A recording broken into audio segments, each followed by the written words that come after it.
মধ্যে কখনো news paper বা খবরের কাগজ রেখেছেন? অবশ্যই রাখুন, ইলেকট্রিক বিলের খরচ অর্ধেক কমবে। রান্না করতে গিয়ে কি গ্যাস শেষ হয়ে গেছে? চিন্তা করতে হবে না বন্ধুরা, হাতের কাছে একটি পেন রেখে দিন, দেখবেন গ্যাস শেষ হলেও সমস্যা সমাধান হয়ে যাবে পেনের সাহায্যে। কখনো আপনারা চাবির রিংয়ের মধ্যে সেফটি পিনের ব্যবহার করে দেখেছেন?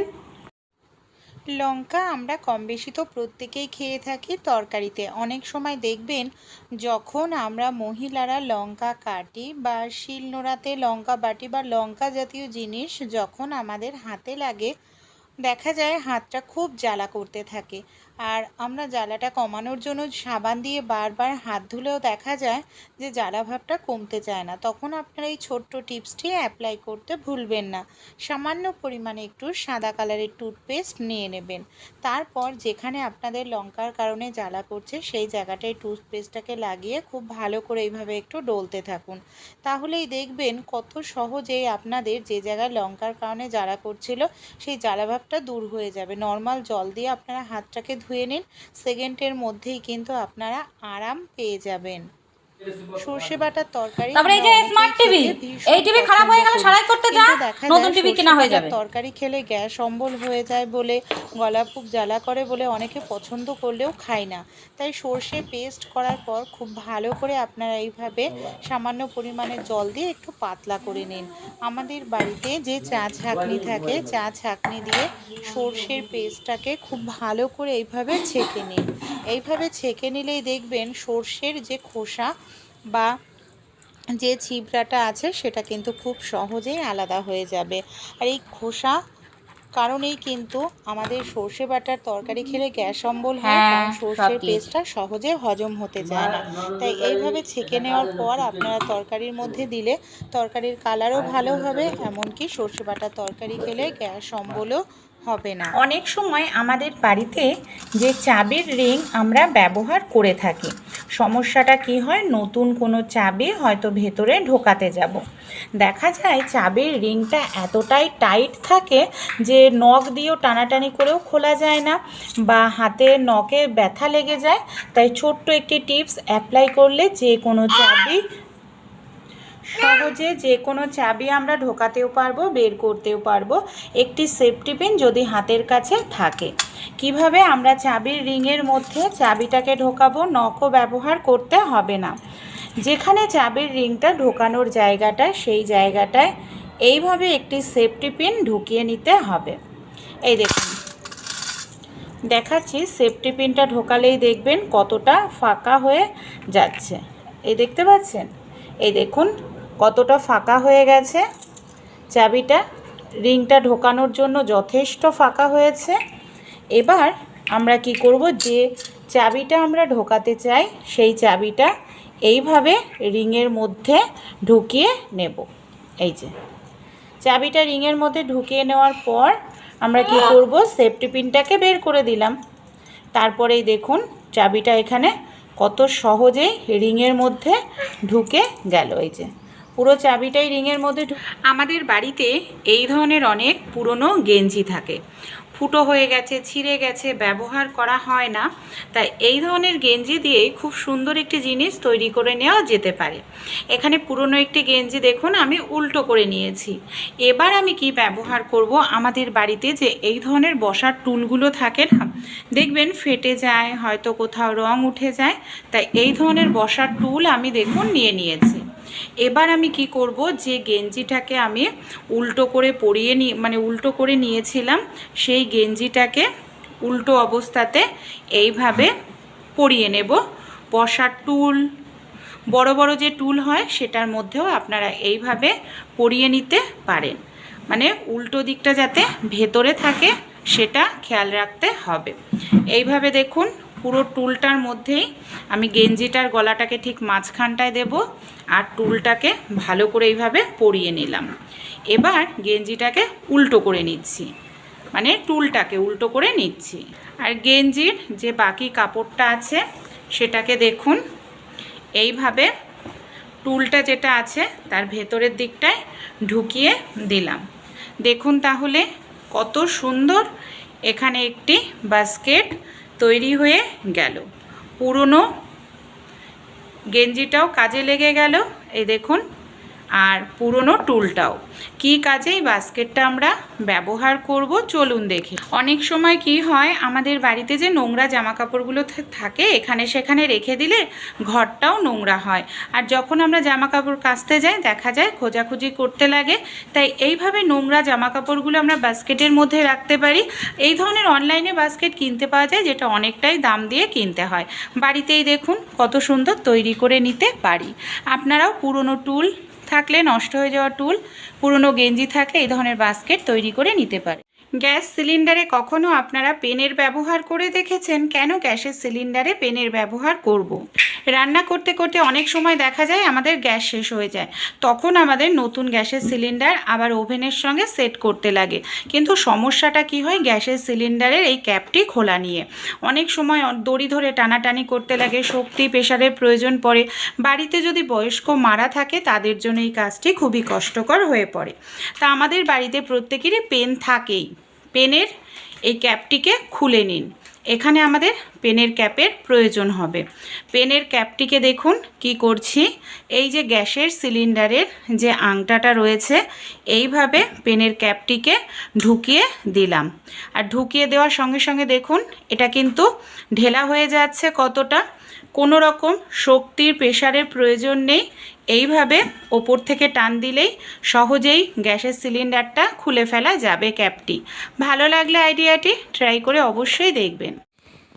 পেঁয়াজ আমরা কম বেশি তো প্রত্যেকেই খেয়ে থাকি। অনেক সময় দেখা যায় বাড়িতে বড়রা কেউ থাকে না, ছোট বাচ্চারা ম্যাগি চাউমিন বানায় বা ডিমের অমলেট বানায়, ছুরি বটি দিয়ে পেঁয়াজ কাটতে গেলে হাত কেটে যাওয়ার সম্ভাবনা থাকে।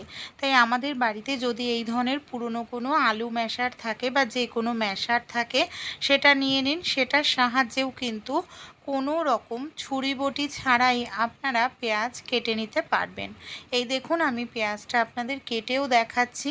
এইভাবে পেঁয়াজ কাটলে যত ঝিরিঝিরি আপনারা কাটতে চান তত ঝিরিঝিরি কেটে নিতে পারবেন। কোনো রকম আপনাদের কিন্তু এখানে ছুরি বটির প্রয়োজন পড়বে না। কিংবা যারা নতুন গৃহিণী অনেক সময় হাত কেটে যাওয়ারও সম্ভাবনা থাকে, দেখবেন হাতও কাটবে না, আর কত সহজেই আপনারা পেঁয়াজটা কেটে নিতে পারবেন। দেখুন এখানে কিন্তু আমার পুরোটা পেঁয়াজ কাটা হয়ে গেল। ভালো লাগলে আইডিয়াটি এমার্জেন্সি সময় টিপসটি আমরা দেখে নিই। এখানে একটি পাত্র আমি নিয়ে নিয়েছি, আর এই পাত্রের মধ্যে একটি বাসন মাজার সাবান নিয়েছি, গ্রেটার নিয়ে নিয়েছি। গ্রেটারের সাহায্যে সাবানটাকে এইভাবে আমি হালকা একটু গ্রেট করে নিচ্ছি, তাহলে সাবানটা দানা দানা ভাব থাকবে। এরপর এখানে আমাদের আরও দুটো জিনিস মেশাতে হবে। এখানে আমি নিয়ে নিচ্ছি সামান্য পরিমাণ টুথপেস্ট, যে কোনো সাদা কালারের টুথপেস্ট নিয়ে নেবেন। তারপর এখানে নিয়ে নেব লেবু। আমাদের বাড়িতে যেই ধরনের অনেক নষ্ট হয়ে যাওয়া লেবু তো থাকেই, এই সেরকমই একটি লেবু কেটে নিচ্ছে, আর লেবুর ভেতরের অংশটাকে বের করে নেব। আপনারা টাটকা লেবুর রসও এখানে কিন্তু ব্যবহার করতে পারেন। তারপর কি করব, সবগুলো উপকরণ আমাদের খুব ভালো করে মিশিয়ে নিতে হবে। কোনো রকম এখানে জল ব্যবহার করব না, তাহলে সাবানটা খুব তাড়াতাড়ি কিন্তু গলে যাবে। কী কাজে এটাকে আমরা ব্যবহার করব, অনেক সময় আমাদের বাসন এইভাবে পুড়ে যায়, বা দেখা যায় যে অনেক দিন ধরে ডিম আলু সেদ্ধ করা হচ্ছে অ্যালুমিনিয়ামের পাত্রে, এরকম দাগ হয়ে যায়, সহজে ওঠানো যায় না, অনেকটা সময় লাগে ঘষা মাজা করতে। তা অনেকটা সময় ধরে ঘষা মাজাও করতে লাগবে না, খুব সহজেই দাগটা তুলে ফেলতে পারবেন। যে মিশ্রণটা তৈরি করলাম সেই মিশ্রণটা আমি বাসনে দিয়ে এইভাবে স্কচব্রাইট দিয়ে একটু ডলে নেব। একেবারে কালো হয়ে গেছে আমি কিন্তু দেখিয়েছি, এই কালো বাসনটা একেবারে নতুনের মতো পরিষ্কার হয়ে যাবে। যে কাজটি করতে আমাদের প্রায় 15-20 মিনিট সময় লাগতো সেটা 1 মিনিটেই হয়ে যাবে। দেখুন কত সুন্দর পরিষ্কার হচ্ছে। এইভাবে আমি কিছু সময় একটু ঘষে নিয়েছি, তাতেই দেখুন একেবারে ভেতরটা আমার সাদা হয়ে গেছে।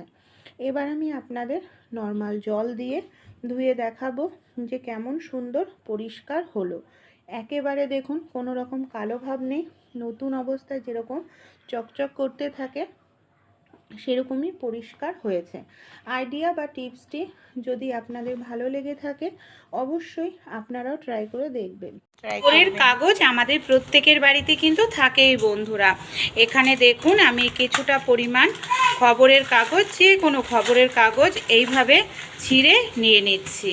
ছিঁড়ে নেওয়ার পর এটাকে এইভাবে গোল করে দলা পাকিয়ে নিয়ে একটি প্লেট বা পাত্র নিয়ে নেব। এরকম 2-3টে কাগজের পুটলি নিলেই হয়ে যাবে।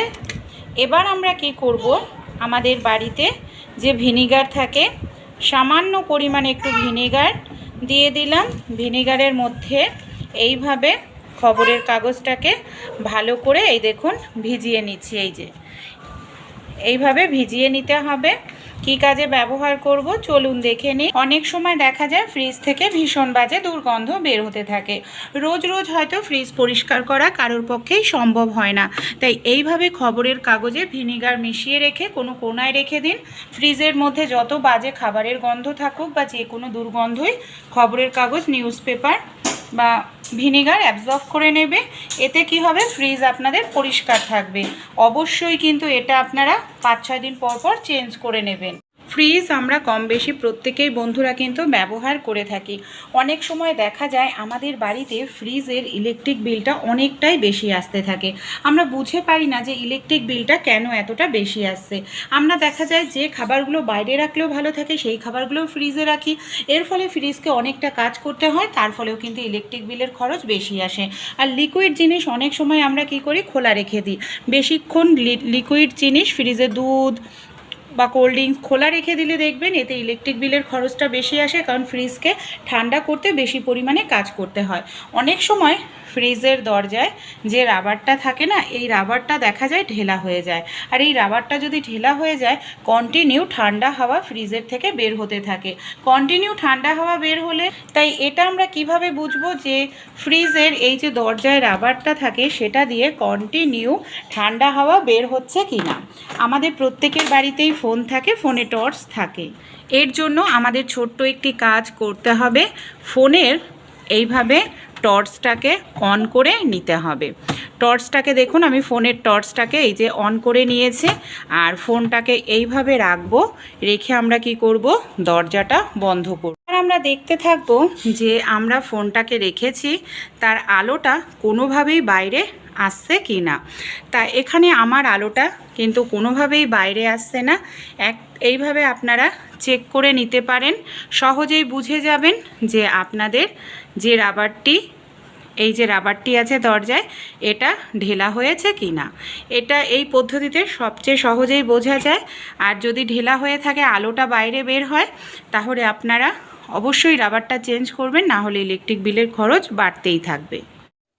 নমস্কার বন্ধুরা, কেমন আছেন আপনারা সবাই? আশা করছি আপনারা সবাই সুস্থ আছেন, ভালো আছেন। আমাদের প্রত্যেকের বাড়িতেই কিন্তু যে সমস্যাটা দেখা দেয় সেটা হলো ইঁদুরের উৎপাতে আমরা কম বেশি প্রত্যেকেই অতিষ্ঠ হয়ে উঠি। দেখা যায় রান্নাঘরের জিনিসপত্র একদম নষ্ট করে দেয়, খাবার দাবার, মুদিখানা দোকানের মাল, ডাল, এমনকি বিস্কুটের কৌটো ফুটো করে সেই খাবার নষ্ট করে দেয়। শুধু যে খাবার দাবার নষ্ট করেই ক্ষান্ত থাকে তা নয়, আমাদের দামি দামি কাগজপত্র, জামা কাপড় কেটে টুকরো করে দেয়। এমনকি ইঁদুরের কারণে অনেকটা টাকা পয়সাও ডাক্তারের পিছনে খরচা হয়, কারণ ইঁদুরের খাবার অনেক সময় আমরা ভুলবশত খেয়ে ফেলি। এর ফলে আমাদের শরীরে ভয়ঙ্কর রোগ ব্যাধি কিন্তু বাসা বাঁধে। তাই ঘরোয়া উপায়ে আমরা কিভাবে ইঁদুরকে তাড়িয়ে ফেলতে পারি চলুন তাহলে দেখে নিই। বাড়ির আশেপাশে খোঁজ করলে যে পাতাটি আপনারা অবশ্যই পাবেন সেটা হলো আকন্দ পাতা। আকন্দ পাতা, ফল, এর ডগা সবই কিন্তু বিষ, আমরা কম বেশি প্রত্যেকেই জানি। প্রাণীর শরীরের জন্য ভীষণ ক্ষতিকর। তা আমরা কিভাবে আকন্দ পাতা ব্যবহার করে আমাদের বাড়ি থেকে ইঁদুর, মশা, মাছি, পিঁপড়ের উৎপাত কমিয়ে ফেলতে পারি একদম ঘরোয়া উপায়ে চলুন তাহলে দেখে নিই। খুবই উপকারী টিপস বন্ধুরা, অবশ্যই অ্যাপ্লাই করবেন যাদের বাড়িতে ভীষণ পরিমাণে ইঁদুরের উৎপাত, কিংবা গরমকালে তো মশা তো উৎপাত বেড়েই যায়। দুটো সহজ পদ্ধতি শেয়ার করব যাতে মশা মাছিও চলে যায়, ইঁদুরে চলে যায়। প্রথম পদ্ধতির জন্য এখানে দেখুন আমি একটি পাতা নিয়ে নিয়েছি। আকন্দর যে পাতা হয়, এই আকন্দ ফুল, ফল, পাতা সবই কিন্তু বিষ। এবার আমাদের কি করতে হবে, একটি পাত্র নিয়ে নিতে হবে। সবার প্রথমে এখানে আমি কাঁচি দিয়ে আকন্দর পাতাটাকে, এই যে দেখুন সাদা মতো যে একটা দুধ মতো অংশ বের হচ্ছে, এটাও কিন্তু ভীষণ ক্ষতিকর। এই আকন্দর মানে পাতার রস যদি চোখে চলে যায় কোনো কারণে, তাহলে কিন্তু চোখ অন্ধ পর্যন্ত হয়ে যেতে পারে। এটা আমি বলছি না, এটা আপনারা গুগলে সার্চ করেও দেখে নিতে পারেন। দেখুন এখানে আমি আকন্দ পাতাটাকে একদম ঝিরিঝিরি করে কাটবো। দেখুন একদম ঝিরিঝিরি করে কাটতে হবে, যতটা ঝিরিঝিরি করে মানে যতটা সরু সরু করে এটা কাটা যায় ততটাই সরু সরু করে আপনারা এটাকে কেটে নেবেন। এইভাবে একদম ঝিরিঝিরি করে আমি এই পাতাটাকে কেটে নিচ্ছি। আর অবশ্যই এটা করার পর আপনারা কিন্তু হাতটাকে সাবান দিয়ে খুব ভালো করে ধোবেন, কারণ আমি প্রথমেই বললাম এই পাতার রস কিন্তু বিষ, তাই ভালো করে ধুয়ে নেবেন। এবার এটাকে আমরা কিভাবে ব্যবহার করব, এর মধ্যে কিছু জিনিস আমরা দিয়ে দেব। এখানে আমি নিয়ে নিচ্ছি কিছুটা পরিমাণ ডিটারজেন্ট পাউডার, যেটা আমাদের প্রত্যেকেই বাড়িতে থাকে, আর এটা প্রাণীর শরীরের জন্য ভীষণ ক্ষতিকর।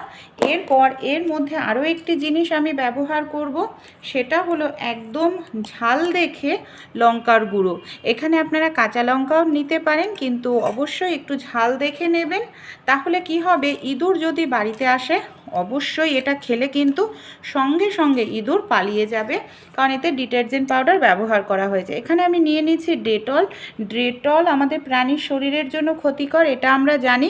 দেখুন যে জিনিসগুলো ব্যবহার করছি প্রত্যেকটা জিনিস কিন্তু প্রাণীর শরীরের জন্য ক্ষতিকর। তাই বাড়িতে যদি কোনো আপনারা পশু থাকে, মানে কোনো পেট, ডগ, ক্যাট থাকে, কোনো প্রাণী থাকে, পোষ্য প্রাণী, তাদের থেকে কিন্তু এটাকে অবশ্যই দূরে রাখার চেষ্টা করবেন। এইভাবে সব উপকরণ দিয়ে আমাদের ভালো করে মিশিয়ে নিতে হবে। এই দেখুন ভালো করে আমি মিশ্রণটাকে তৈরি করে নিলাম, এটাকে সাইডে রেখে দেব। এবার আমি একটি পাত্র নিয়ে নিয়েছি, পাত্রের মধ্যে দেখুন আমি নিয়ে নিচ্ছি বেশ কিছুটা পরিমাণ আটা। যে আটা আমাদের প্রত্যেকের বাড়িতেই থাকে, রান্নায় মানে আমরা রুটিতে ব্যবহার করি, সেই আটাই নিয়ে নিয়েছে। আপনারা আটা, চালের গুঁড়ো, ময়দা, সুজি নিতে পারেন, যেটা আপনাদের বাড়িতে থেকে হয়তো পোকা ধরে গেছে, নষ্ট হয়ে গেছে, সেরকমই আটা ব্যবহার করবেন। ভালো জিনিস নেওয়ার প্রয়োজন নেই, এখানে নষ্ট হয়ে থাকলে সেগুলো এখানে আপনারা এইভাবে ব্যবহার করে নিতে পারেন। এখানে দেখুন আমি অল্প অল্প করে জল দিয়ে আটাটাকে নরম করে মেখে নেব। শক্ত করে মাখবেন না, কারণ হয়তো যেদিনকে আমরা ব্যবহার করছি সেদিন হয়তো ইঁদুর যদি না খায় তাহলে দেখবেন আরও বেশি শক্ত হয়ে যাবে। তাই এটাকে আপনারা নরম করেই মাখবেন। এই দেখুন যেরকমভাবে আমরা রুটি মাখি না, ঠিক সেরকমভাবে এখানে আমি আটাটাকে মেখে নিলাম। এবার আমি এটাকে কি করব, ছোট ছোট করে এরকম বল তৈরি করে নিচ্ছি। এই দেখুন আপনাদের বাড়িতে ইঁদুর যেরকম আছে সেরকম আপনারা তৈরি করবেন। যদি অনেক থাকে তাহলে অনেকগুলো তৈরি করে আপনারা একদিন ব্যবহার করলেই উপকার পেয়ে যাবেন আশা করছি। আপনাদের আর ঘন ঘন ব্যবহার করার প্রয়োজন পড়বে না। এইভাবে আটাটাকে ছড়িয়ে নেব। তারপর এই যে আমরা মিশ্রণটা তৈরি করে নিলাম, এটাকে কি করব, এটাকে ঠিক এইভাবে মাঝখানে রাখব, কারণ ইঁদুরের ঘ্রাণ শক্তি কিন্তু অনেকটাই বেশি। তাই এটাকে আমাদের এইভাবে মাঝখানে রাখতে হবে। তার ওপর দিয়ে আমি এইভাবে আবারও একটু আটা এইভাবে দিয়ে দিচ্ছি, যাতে কোনোভাবেই এটা বাইরে না আসতে পারে। এইভাবে মুখটাকে আটকে দিচ্ছি। এইভাবে আপনারা তৈরি করে নিন। দেখুন এই পুরটাকে আমাদের এইভাবে ভেতরটায় দিতে হবে, যাতে ইঁদুর কোনোভাবে, আপনারা চাইলে এরকমভাবে পুর দিয়েও বল তৈরি করে নিতে পারেন। এই যে মানে যাতে ভেতরে থাকে মিশ্রণটা, বাইরে না থাকে। আর ইঁদুররা আমরা প্রত্যেকেই জানি আটা, ময়দা, সুজি, দেখবেন আমাদের রান্নাঘরের কোনো প্যাকেট থাকলে সেটাকে কেটে ইঁদুরে কিন্তু টুকরো করে দেয়, খাবার হিসাবে খেয়ে নেয়, নষ্ট করে। তাই এখানে যেহেতু আটা ব্যবহার করা হয়েছে, তাই এটা কিন্তু ইঁদুর অবশ্যই খাবে। আর খেলে কিন্তু ভেতরে থাকা, পুরোটা না হলেও কিছুটা মিশ্রণ তাদের পেটে যাবে। এমনকি পেটে যাওয়ার সঙ্গে সঙ্গে একটা অস্থির ভাব দেখা দেবে, আর ইঁদুর সেখান থেকে পালিয়ে যেতে বাধ্য হবে। আর এটা তৈরি করতে অনেকটা আমাদের টাকা পয়সাও খরচা হচ্ছে না, যে অনেকটা টাকা পয়সা খরচা হচ্ছে। এইভাবে দেখুন তৈরি করে নিলাম। এটাকে এবার কিভাবে ব্যবহার করব চলুন দেখে নিই। কি হয় রান্নাঘরে দেখবেন যেখানে আমাদের মশলাপাতি থাকে, মুদিখানা দোকানের জিনিসপত্র থাকে, সেই সব জায়গায় ইঁদুরের উৎপাত খুব হয়। সেই সব জায়গাতে একটি বল দিয়ে রাখুন, তাহলে দেখবেন ইঁদুর আসলেই ইঁদুর এটাকে অবশ্যই খাবার হিসাবে খেয়ে নেবে। আমাদের যেখানে ঘরে ঢোকার মুখ রয়েছে, মানে ঘরে ঢোকার দরজা রয়েছে, সেই সব দরজার সাইডেও একটি দুটো দিয়ে রাখবেন। ইঁদুর যখনই এই সব জায়গা থেকে ঢুকবে অবশ্যই খাবার হিসাবে খাবে, আর খেলে কিন্তু চলে যাবে। আশা করছি আপনারাও এইভাবে বল তৈরি করে আপনাদের বাড়িতে কোনাকাঞ্চির মধ্যে যেখানটা ইঁদুরে যাতায়াত করে সেই সব জায়গায় দিয়ে রাখুন। ইঁদুর খুব সহজেই আপনাদের বাড়ি থেকে ঘরোয়া উপায়ে